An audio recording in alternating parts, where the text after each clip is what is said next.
Драги мои осознавачи, пред да започнеме со денешната мощна, интересна и актуелна тема, ве повикувам да кликнете тука и да се запознаете подетално со моите едукации и тренинзи за кои уписите веќе се во тек, исто така да закажете слободна консултација во термин, време кое вам ви одговара. Денес ќе зборуваме за вештачката интелигенција. Психијатар од Сан Франциско веќе има пријавено неколку случаи како AI психоза, односно психоза од вештачката интелигенција. Тоа не е официјална диагноза, но сепак укажува на една состојба во која се наоѓаат клиентите, каде што го изгубиле тотално контактот со реалноста. И што е најважно, го изгубиле контактот со себе.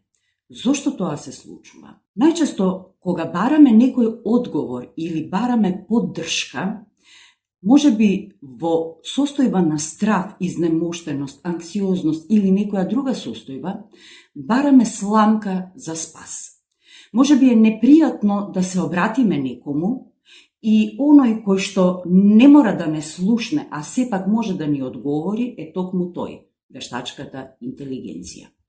И луѓето се завлекуваат и почнуваат да поставуваат прашања на кои добиваат одговор според нивните убедувања, бидејќи вештачката интелигенција точно знае кои се вашите убедувања, верувања и тоа што вам ви треба. И таа е искреирана да ги задоволи интересите на луѓето. Токму затоа, првично мислите дека ви дава одговор и ве поддржува, но како подетално и понатаму поставувате прашања, веќе доаѓа до едно завлекување, каде се губи контактот со реалноста и доаѓа до одредени состојби. Сега ве прашувам вас одговорно, дали ја користите вештачката интелигенција, како ја користите вештачката интелигенција и колку и верувате на вештачката интелигенција?